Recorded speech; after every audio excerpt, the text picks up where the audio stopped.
아니 뭐 대지 발전기 같은 거 그냥 넘어간 당이 무슨 뭐 할 말이 있다고 예, 저는 그렇게 생각합니다. 알겠습니다. 요즘 큰 이슈는 일단 인사 관련이죠. 네네. 네. 인사 관련해서 이제 이낙연 후보자 인준은 정의당은 협조하기로 했는데 네. 일단 그 이유를 좀 설명해 주시고. 예, 일단 뭐 위장 전입은 현행 그 주민등록법 위반입니다. 예, 주민법 위반이죠. 예, 그러나 그 내용을 보면은 그것이 뭐 소위 말하는 감점 요인은 돼도 예. 실격 처리할 수준까지는 아니다라고 보여지거든요. 예. 왜냐하면 우리가 이제 도로교통법 위반도 보면 운전자 중과실이 11가지가 되는데 그중에 보면 과태료 처분부터 시작해서 운전면허 정지까지 그렇죠. 또는 면허 취소까지 예. 그 사정에 따라서 다르지 않습니까? 그래서 제가 볼 때 이낙연 후보의 소위 말하는 이제 그 5대 원칙에 이제 위배된다거나 또는 현행법 위반되는 사실도 없는 건 아니지만 그러나 그것이 이제 총리 인준을 갖다가 반대해야 될 만큼의 상황은 아니라고 봤기 때문에 저희들은 또 대통령의 해명도 있었기 때문에 저는 뭐 그 정도면은 찬성해야 된다고 이렇게 우리 결정을 내렸습니다. 네. 예를 들어서 뭐 위장 전입이 부동산 뭐 취득인 혹은 투기 목적이 아닌 경우에는 그렇죠. 뭐 감점 요인 정도다. 부당 이익을 얻기 위한 불법 행위. 또 뭐 그것도 정도에 따라 다르겠습니다만 그게 아니면 되는 것이지 우리나라 지금 주민등록법에 의하면요. 그 사는 곳을 옮기면은 14일 이내 신고해야 되고 그렇죠. 신고 안 하면은 3년 이하 내지 1,000만 원 이하. 엄청나게 셉니다. 센 거죠. 예. 그러면 어떤 사람이 가출했다. 예. 가출하고 보름이 지난 후에도 안 들어가고 있다. 그 주민등록 위반이 될 수도 있어요. 맞습니다. 이사하고 나서 하루만 늦어도 위장 전입이 됩니다. 뭐 방송에서 그 보면 뭐 나는 자연인이다 하는 거 있죠. 그분들 전부 다 위장 전입이에요. 그거. 제가 볼 때는 산에 가서 그냥 그 산에다 주민등록 하진 않았을 테니까. 네, 주소지가 불일치하면 그거를 지칭하는 법률적 용어가 위장 전입 외에는 없어요. 네, 네. 그래서 이걸 이제 그런 이제 생활상 하다 보니까 이제 그 결과적으로 벌어지는 주소 불일치. 네. 이라면은 그것은 좀 감안해 줘야 된다고 보고 다만 법을 어기면서까지 이제 살지 않는 곳에 산다고 해가지고 왜냐하면 농지 같은 경우 농사 짓는 땅은 살지 않으면은 그 소유할 수가 없거든요. 그렇죠. 예, 그 이제 그런 경우 이제 투기성 이익을 얻기 위한 거라거나 또는 이제 학교 같은데 네, 뭐 이제 소위 파락군 같은데. 예, 그렇죠. 네. 그런 사례가 아니라면은 저는 이 부분에 좀 유연하게 신축성 있게 봐야 되는 게 그게 저 국민들이 또 눈높이 아니냐 생각됩니다. 최근 한 10여 년간 2005년 이제 인사청문회 도입된 이후에 그 이후에 이제 최근 10여 년간 위장 전입이라고 하면 거의 예외 없이 이제 부동산 투기 목적이었기 때문에 그렇죠. 위장 전입에 대해서 일반이 가진 인상이 굉장히 안 좋죠. 네. 예. 그리고 뭐 왜 그 위장 전입을 했냐고 했더니 이제 땅을 사랑해서였던가요? 예. 그런 케이스들이 기억에 남다 보니까. 근데 이번 케이스는 명언이었죠. 땅을 사랑해. 땅을 사랑해서. 예. 땅에 묻어줘 뭐 이런. 예. 그런 케이스에 익숙하다 보니까 이 단어가 딱 엮여 있다 보니까. 네. 그래서 이번에는 협조하는 게 맞겠다고 이제 판단하신 거라고 말씀하신 거고. 그럼 이제 앞으로 남아있는 강경화 외교부 장관 후보자라든가 또 김상조 공정위 후보라든가 이분들을 특히 제1야당인 자유한국당에서는 제1야당은 이제 정권 초반에 항상 기싸움의 일환으로도 누군가 한두 명은 꼭 남아시킨다 이런 계획을 가지고 있죠. 네. 저는 공격을 위한 공격이어서는 안 된다 보고요. 그리고 정권 초기니까 좀 봐주자도 전 그런 필요도 없다 봅니다. 네. 냉정하게 봐서 객관적으로 봐서 인준 안 할 사유가 안 되니까 네. 그러니까 이제 인준을 반대할 이유가 안 되니까 인준을 찬성하는 것이고요. 그리고 입장을 거꾸로 놓고 보더라도 예를 들면 자유한국당이라 하더라도 자유한국당은 무조건 떨어뜨렸냐 그건 아니라 보거든요. 전 똑같은 기준이 적용될 수 있다고 봅니다. 그래서 김상조 후보자 같은 경우에도 제가 이 내용을 보니까 그야말로 그거는 아무것도 아닌 거예요. 그 현행법 위반한 건 사실이지만 내용으로 보면은 어떠한 불법적인 뭘 위한 것도 아니었기 때문에. 예를 들면 구체적으로 어떤 사안이 있는지. 예를 들면 이제 구리에서 예. 구리에 살다가 부인이 저기 지방으로 이렇게 전근 가게 돼가지고 애를 돌보기 힘드니까 이제 구리시에 있는 또 다른 주소지로 친척집으로 옮겼는데 예. 그걸 이제 그러고 보니까 그 어머니하고 떨어져 있게 되니까 아예 부인이 직업을 포기하고 예.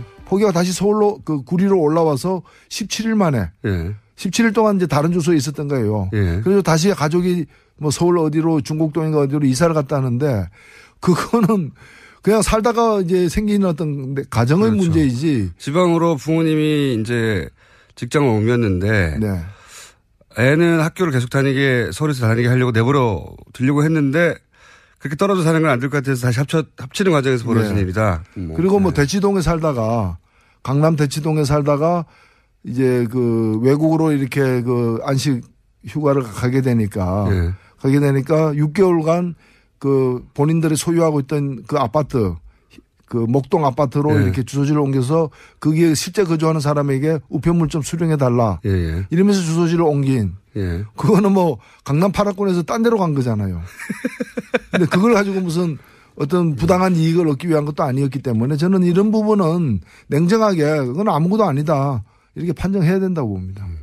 위정 전입이라는 단어에 그냥 넘어가지 말고 좀 구체적으로 봐달라. 그렇죠. 예. 강경화 후보자의 경우는 처음에는 친척집이라고 했다가 나중에는 그 전세권자가 교장이었던 것으로 네네. 드러나면서 이게 의도적으로 거짓말을 했느냐 아니면 지금 해명으로는 그때는 그 남편이 뭐 그런 정도로 생각해서 쉽게 답했나 보다. 근데 구체적으로 따져보면 아니다.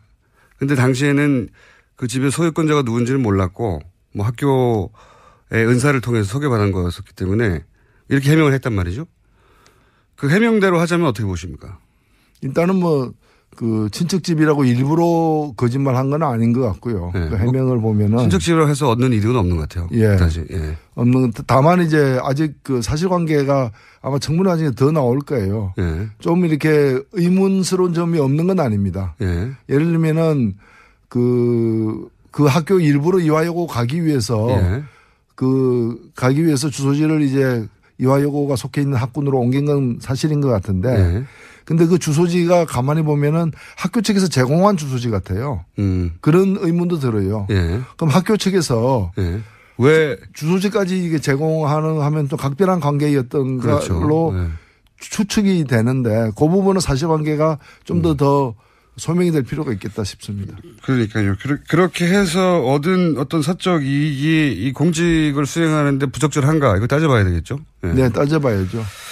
알겠습니다. 근데 이제 이 두 분 모두 강경화 후보자도 외교부에서 그렇게 환영받지는 않는다는 얘기가 있고 아무래도 이제 정통 관료 출신도 아니고 외무고시 출신도 아니어서 뭐 그 안에 계보가 있거나 새가 있지는 않을 거 아니겠습니까? 아무래도 이방인이죠. 네, 이방인이고. 네.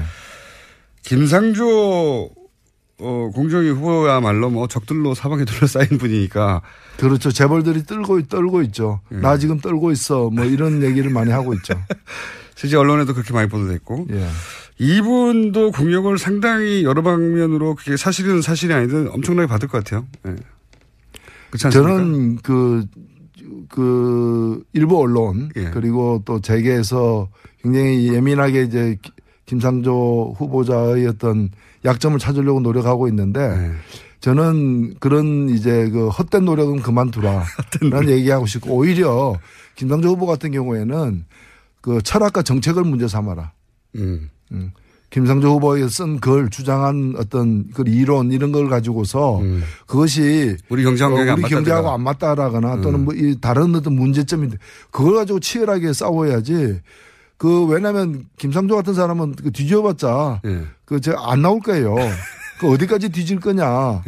그 뭐 지하 몇 메다까지 팔 거냐라는 거죠. 그래서 그런 이제 헛된 노력보다는 그 정책 중심으로 이렇게 따지는 것이 오히려 우리 국민들을 위한 길이다 생각됩니다. 실제 그분이 할 일도 그거니까요. 근데 이제 우리 경제 전반에 굉장히 막강한 힘을 발휘하는 재계에서 전혀 반기지 않는 인사라 올 것이 왔다 수준으로 받아들이는 사람이라 어쨌든 엄청난 공격이 있을 거라고 봅니다. 저는. 예, 사실 피차 일반이에요. 피차 마찬가지인데 우리 국민들도 재계 안 반기거든요. 뭐 재벌들이 그렇게 이제 무소불위의 힘을 갖다 휘둘러 온 것에 대해서 안 좋게 생각하는 국민들이 다수기 때문에 이번에 좀 바뀌어야죠. 알겠습니다. 하여튼 큰 전투가 벌어지지 않겠는가. 지금 자유한국당에서는 이낙연 후보자에 대해서 부적격 판결해서 표결에 참여하지 않겠다는 거 아니겠습니까?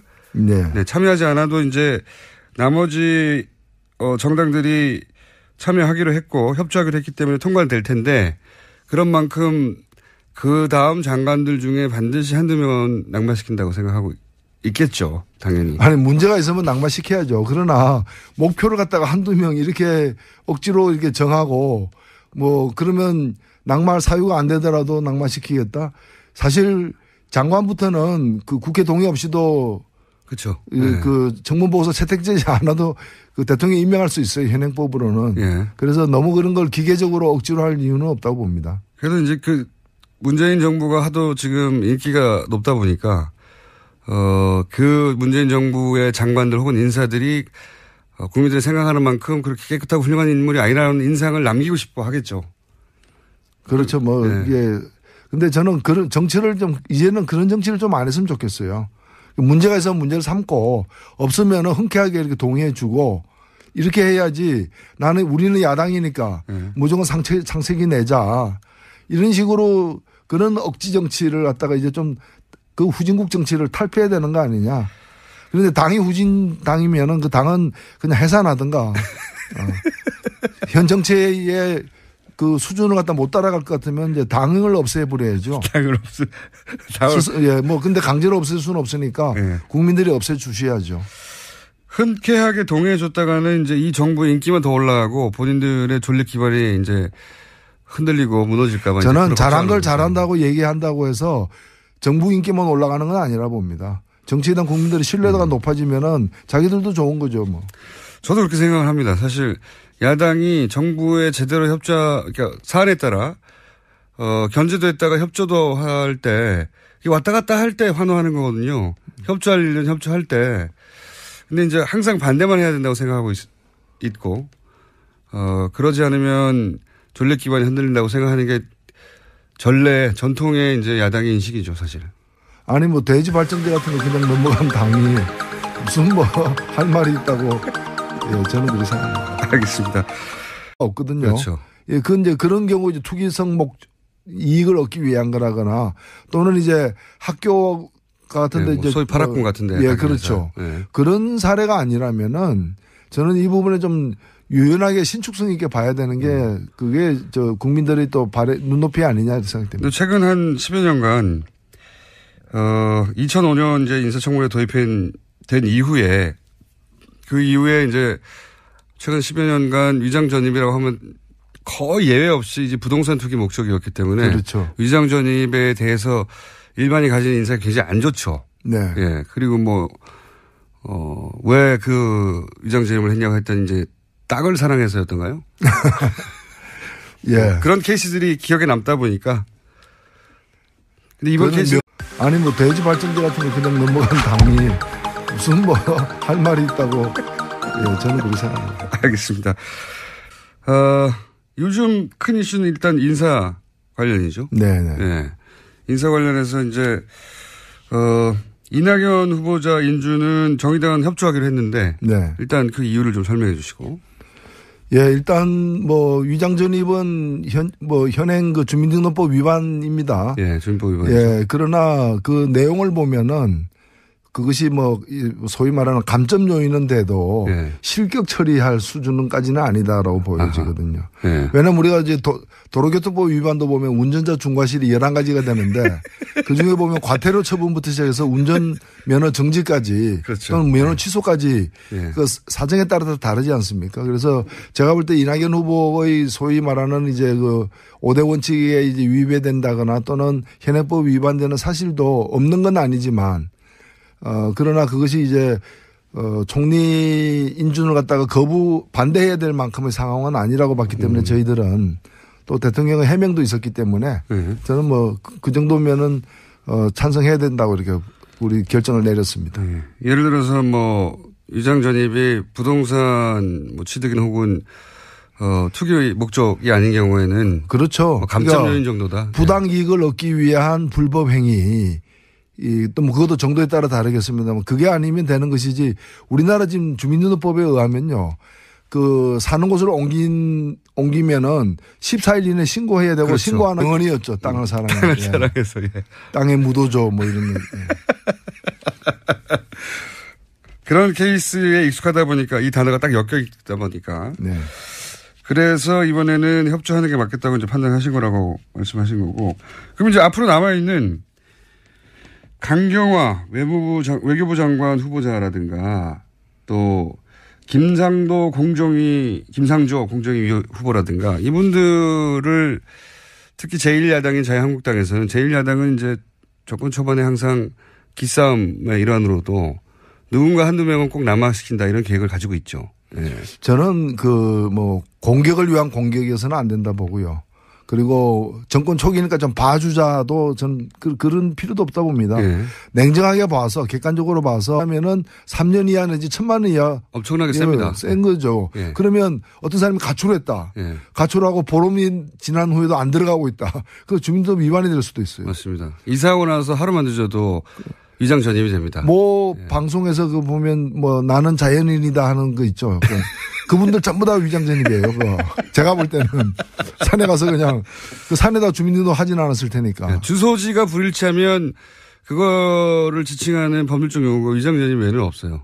네. 그래서 이걸 그런 생활상 하다 보니까 그 결과적으로 벌어지는 주소 불일치. 네. 이라면은 그것은 좀 감안해 줘야 된다고 보고 다만 법을 어기면서까지 살지 않는 곳에 산다고 해가지고 왜냐하면 농지 같은 경우 농사 짓는 땅은 살지 않으면은 소유할 수가